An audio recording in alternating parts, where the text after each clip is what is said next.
bắn máy mình bắn nhiều phim quá, phim với nhạc nhiều quá.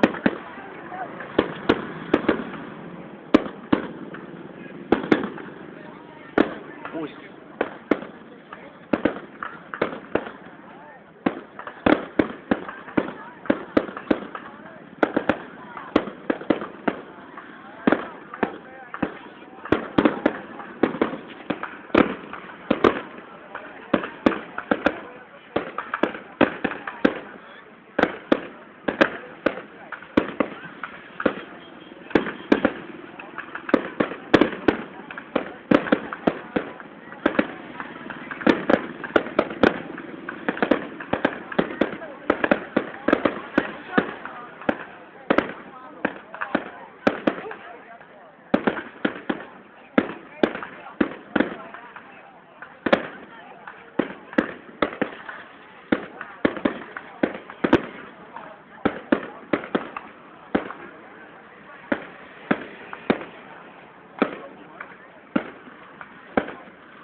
Hết rồi, hết rồi, hết rồi, hết rồi, hết rồi, quá xinh, hết rồi, hết, hết rồi,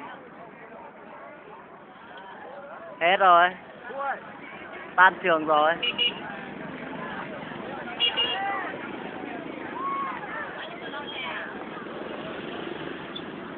Hết rồi, hết rồi.